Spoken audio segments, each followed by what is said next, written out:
What's going on, everybody? Good morning and welcome back to Beat the Bell, presented by Kane Cap. Hope you guys are all having an awesome week thus far. Money Mander, good morning. Good morning. Happy hump day to everyone. The rally continues, and we'll hit on why in just a second here. All right, Noah, good morning. Morning, team. What's going on? Let's get after it. And Stock Snipa. Good morning. All right, let's get into it. Fed forecast and economic calendar. Yep, we can start with the economic calendar for today. We had PPI come out before the market open here. And then we've also got, before the end of the day, a couple of Fed speakers, and the FOMC minutes release will be today at 2 o'clock. I'm pulling up the PPI numbers for us now, but tomorrow we will have CPI and core CPI, as well as UMich consumer sentiment on Friday. That's actually going to be at 10 o'clock. I know the calendar says 12, but that's going to be at 10 o'clock Eastern in the morning on Friday. Today's PPI number came in a little bit higher than expectations. So we got a 0.5% increase in the producer's price index on a month-over-month basis versus 0.4 expected and 0.7 previous. So a little bit higher than expectations, but it did come in below that previous print for the month of August. Core PPI on a month-over-month basis, 0.3% versus 0.2% expected, and 2.7% on a year-over-year basis, which is actually higher than anticipated and the previous 2.7% core PPI year-over-year increase versus 2.2% expectations and 2.5%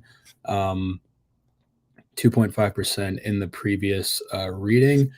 So the market reacted sharply to the downside after trading higher in the overnight session. The NASDAQ fell a good 50 points before recovering most of those losses. Same with the S&P 500. Both of them are sort of trading around in limbo here as we head into the open. This week, stocks have staged a 3-day rally, as Mander talked about, off the lows of the month, putting in their best stretch since the summer momentum. Since Friday's close, the Dow is up just under 1%, and the S&P 500 and the NASDAQ are up 1.13%, 1.06% respectively. This despite the news over the weekend of the Hamas attack on Israel, potentially heating up geopolitical tensions. We talked Monday morning about how any move higher in the indices would need to see a corresponding move lower in yields and the dollar to have any staying power. That's exactly what we've seen so far, with the 10-year closing Tuesday near 4.65%. After being close for trading on Monday's bank holiday and down from almost 4.9% year-to-date highs that we set on Friday, the dollar index has also retreated to start the week, down 0.3% from Friday's close and more than 1% off the highs set on last Tuesday. Yields in particular have had reason to move. Heightened geopolitical tensions tend to induce a flight to safety. The flight to safety of the U.S. government bonds, obviously. That inflow to bonds pushes yields lower. On top of that, however, some Fed officials have signaled that the most recent rally in yields may have done their job for them through tightening financial conditions, so much so that an additional hike at the November meeting may not be warranted. If long-term rates remain elevated because of higher term premiums, there may be less of a need to raise the federal funds rate. That's from Dallas Fed President Lori Logan, who's a voting member on the Fed's rate-setting committee. He said that on Monday. Logan's remarks were a notable shift from a Fed official who has been a leading advocate, really, for higher rates this year. You're probably asking right about now, what is a term premium? A term premium is the extra yield that investors demand for longer dated assets. One suspected reason that the term premium increase could be one suspected reason for the term premium increase could be the growing government deficit that seems to have no end in sight. Regardless of why longer term yields have moved higher so swiftly, the implication for the short term could be an increased probability that the Fed opts to sit tight and wait for more information as opposed to hiking one additional time before the end of the year. Mander, what do you think? Yeah, I think to your point, if we go ahead and take a look here in a second, Ryan, at the federal funds futures, right now they're pricing into the end of the year the probability of us seeing another hike going down, cut in half basically over the past month. And so as we were kind of talking really right after the projections, whether it was going to be Fed talk or whether markets were actually going to see them hiking again into the end of the year, right now down to 25.3% chance that we get another hike into the end of the year, down from 39.7% just about a month ago. And so as we're starting to see that knee-jerk reaction in longer duration yields finally start to cool off, I'm looking where you're looking. I think everything is in parity right now, and I think everything seems to be pointing higher for stocks. And if we go ahead and take a look, thanks to our good friend Market and Mayhem and Bloomberg Daddy here, we can see that correlation you were talking about between the S&P 500 and TLT is currently at the highest it's ever been in 20 years. And so that's to say the inverse relationship then between longer duration yields and stocks is also at the strongest it's been in 20 years. So whether it's from the repricing of rates on the longer end of the duration after those revisions we saw, whether it's from the shift to safer assets from the geopolitical tensions over in Israel and Palestine situation that we talked about on Monday, either way, this continued cool off in yields is looking to send stocks higher, as you could see right in the correlation there. And all the while, you could see seasonality come up on the last chart I wanted to share today. Right now, with our current date timestamp, you can see markets are finally turning the corner out of the September-October seasonal rally in volatility, coming now into what's historically been the start of that end of the year rally. And so kind of everything coming together here, I think assuming sentiment remaining how it's been with all news being good news, I'm kind of looking nowhere here but up. And we could even see today with today's PPI numbers coming in hotter than expected. But right now, bad news is still kind of seen as good news, just given sentiment, because it's mitigated by suggesting that we might get a more dovish Fed than they were suggesting at that September meeting. So I think everything's kind of panning up here for a continued rally and short squeeze as we kind of make this turn into a buy model from the whole sell-off we had post FOMC. Yeah, I would also, I think that you mentioned a good point there at the end also, is like where the market was trading into all of this, all of these sort of catalysts. We had that sell-off from September that put us in a relatively oversold position, obviously, and then you get a couple of good breaks in terms of where yields are trading, the dollar, and the Fed comments, and it sort of creates this recipe where it's seasonality as well. You mentioned it sort of creates this recipe where there is a bit of upward pressure on stocks here in the short term, at least. So that'll definitely be interesting. We'll have to keep an eye on that going forward. And then obviously tomorrow, the CPI reading will also be important. That's going to be the last piece of inflation data that we get before the November meeting. So that'll wrap it up for us here for the forecast. Pass it back to Alejandro. All right. Awesome stuff, guys. I'm sharing here now the S&P futures chart, so ES, and I want to talk about a really important trend line, and I'm definitely sharing similar sentiment to Mander in that I think we are setting up for a really nice run in the market here. Seasonally, as they just talked about, the first couple weeks of October is typically when the market has that seasonal bottom after a tough September. Everything has been tracking absolutely perfectly.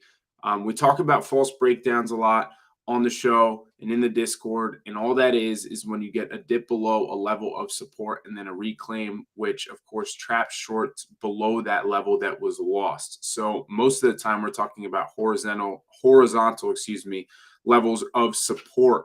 But in the case of this trend line, this is of course trend line support. It's a diagonal rising level. Okay, so what we got was a breakdown below what was a super important and really the most important trend line in the entire market.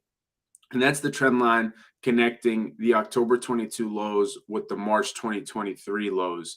Okay, so basically this is the bull market trend line. We dipped below that, we reclaimed, and after we got that reclaim, we've of course seen a really nice squeeze over the past couple sessions. So to me, this is a beautiful bottoming pattern.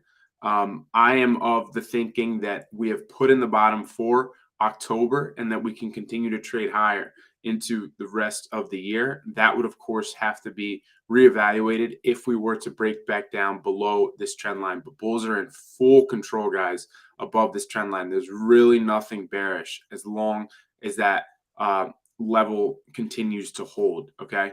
And again, seasonally, this is tracking absolutely perfectly with the market wanting to bottom in the first couple weeks of October. So it is all making sense. So making sure that we're watching this trend line and we're keeping an eye on the price action above that level. All right. We're going to go over to Stock Snipa now for Bet the Bell. Good morning, guys. It's giving me some trouble unmuting there for a second. So we're going to start this off by going with our typical first question. Our first question is going to be green or red. I'm going to have to go ahead and start this one off with Money Mander today.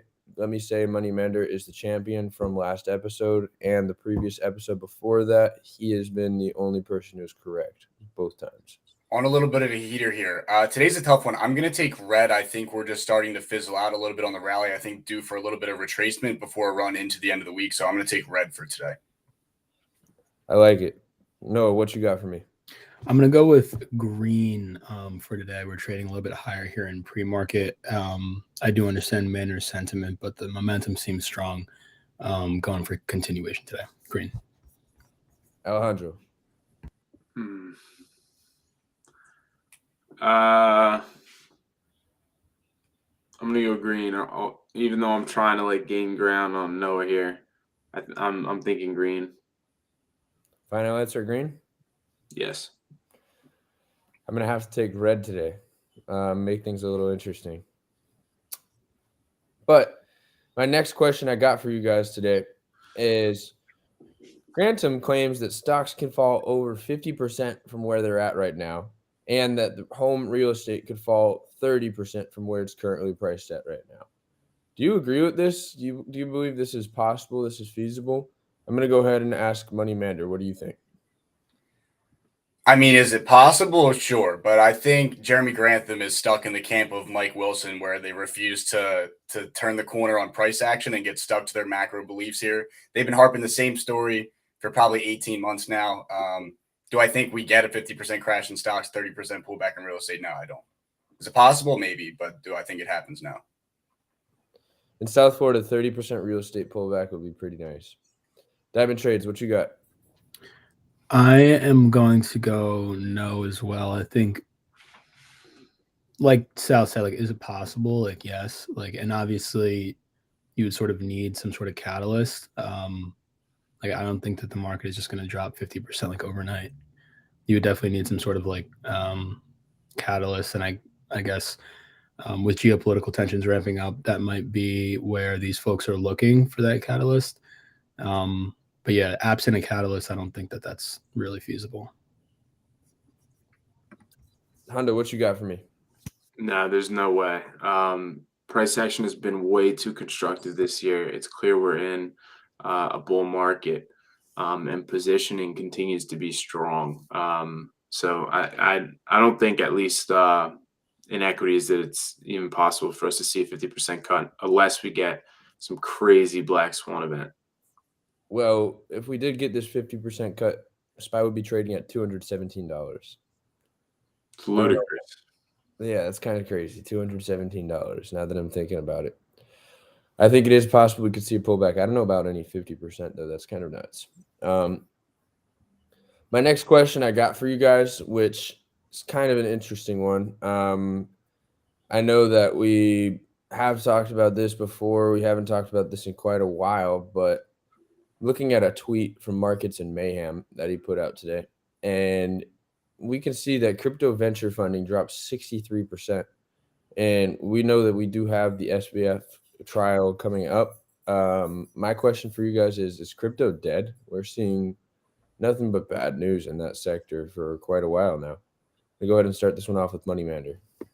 Yeah, so I'm assuming this is relating to like venture capital funding into new brokerages, is why I would assume they would tie this to the FTX trial, and that makes total sense. So maybe in that regard, where you had, you know, 1,000,001 brokerages popping up to trade crypto on, maybe that era could be over. Do I think the whole crypto market is over? No, I don't think so. But crypto is one where everyone's going to have their thesis of decentralize this and Bitcoin having that, and why this is going to go to $100,000. All it comes down to is liquidity in the economy. And so right now is obviously not a hot time for crypto, as you have QT and the Fed is pulling liquidity out of the market. But I think when you turn around, should we get back to lower rates? Should we get back to ever a QE session like we had the past decade? I think crypto comes right back up. And so to see everything kind of holding where it's at is beneficial for bulls. It's just really not a good time for it right now. Pretty good answer there. I like it. Alejandro, what you got? Yeah, I was going to say the same thing. It's important to differentiate like exchanges getting funding, especially startups, versus like crypto's future as a whole, or as a currency. I think that Bitcoin has stuck around pretty well through thick and thin, despite You know, a lot of turbulence, especially last year, crazy headlines. And yeah, I think that the price action has been generally constructive, but we're at the point now where, you know, funding new ventures is, you know, seen to be very risky, especially with a lot of the volume on these exchanges dropping. But that being said, the next crypto bull run, I think, would really bode well. Maybe not for new exchanges. I think that is kind of in the rear view, but the exchanges that have managed to you know, make it through these turbulent times. For example, Coinbase are going to be some pretty strong players. So I don't think this is really telling of crypto as a whole, but more so of, look, people aren't willing to invest in new crypto startups at this point. It's a pretty good point you make there. Diamond Trades, what you got for me? I agree with Mander in the sense that like where I think that over the past like 5 years, I think that the environment was like really different. And so I mean, we haven't really seen an extended period of time for crypto where you have had an alternative, right? Like this entire time that crypto has been a thing, for the most part, like rates have been at zero, and there really hasn't been um, much of an alternative. And I think that right now you're kind of they're facing the same situation that stocks are facing, right? With the fact that yields are so high, it pushes people a little bit to the left on the risk curve, right? A little bit less risky when the market environment is like this, when financial conditions are like this. And so I think that it makes sense to see crypto funding drop by 63%. I think it would be interesting and probably more insightful to see what that is relative to other sectors of venture funding. I'm sure that like if you look at AI, that sector in particular, I'm sure that they've seen a massive, amount of funding, especially like relative to the previous years. But like, what about other sectors outside of just those two?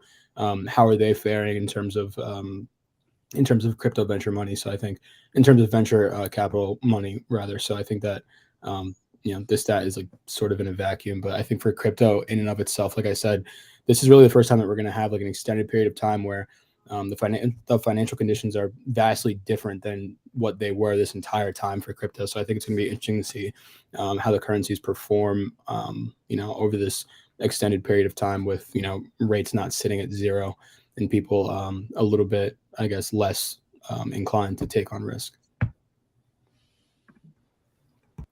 I don't even really want to answer after that. I think you kind of just smoked it. Great answers all around. In my opinion, haven't been the biggest crypto fan. I know I've put that out there, and I've spoke about crypto and exactly how I feel about crypto. Today is not a day where I really feel like getting into it. But that'll wrap it up for Bet the Bell. I'm going to pass it back to Hondo here. All right, guys, appreciate you all for tuning in this morning. Hopefully you enjoyed the show. We'll be trading live all day in the King Capital Discord. Go to kane-capital.com or scan the QR on the code to trade with us. Have a great rest of your day, everybody, and we'll see you here on Friday morning, 8:30 a.m. Eastern time. Take care, guys.